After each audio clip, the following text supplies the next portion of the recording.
မင်္ဂလာပါရှင်ကျွန်မဒေါက်တာပပအောင်ဖြစ်ပါတယ်ရှင်ကျမတို့ INCC မျက်စိဆေးရုံကဆိုလို့ရှိရင်နောက်ဆုံးပေါ်မျက်စိယောဂရှာဖွေမှုကုသမှုနည်းပညာတွေနဲ့လူနာတွေရဲ့မျက်စိအမြင်အာရုံကိုပုံမှန်တိုင်းပြန်လည်ရရှိအောင်ကူညီစွမ်းဆောင်ပေးနေတဲ့မြန်မာနိုင်ငံရဲ့တခုတည်းသောနိုင်ငံတကာအဆင့်မီမျက်စိဆေးရုံကြီးဖြစ်ပါတယ်ရှင်ဒီနေ့မှာဆိုလို့ရှိရင်တော့ကျမတို့ကမျက်စိရဲကိုထည့်သွင်းတဲ့ ICL အကြောင်းလေးကိုကျမတို့ကမျှဝေပေးမှာဖြစ်ပါတယ်ရှင်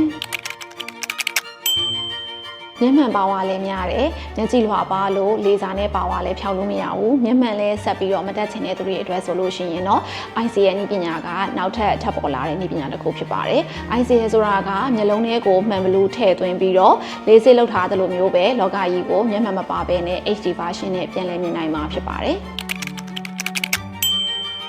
ICL က LASIK procedure နဲ့လုံးဝမတူပါဘူး။ LASIK လေဆာပစ်တယ်ဆိုတာကကြတော့မျက်ကြည်လွှာကိုပြုပြင်ပြီးတော့မျက်စိပါဝါကိုဖျောက်လိုက်တာပါ။ ICL ဆိုတာကကြတော့ဒီမျက်ကြည်လွှာရဲ့အနောက်ထဲမှာမှန်ဘလူးလေးတစ်ခုကိုထပ်ထည့်ပြီးတော့မျက်မှန်မတက်ရအောင်မျက်စိပါဝါကိုဖျောက်ပေးတာဖြစ်ပါတယ်။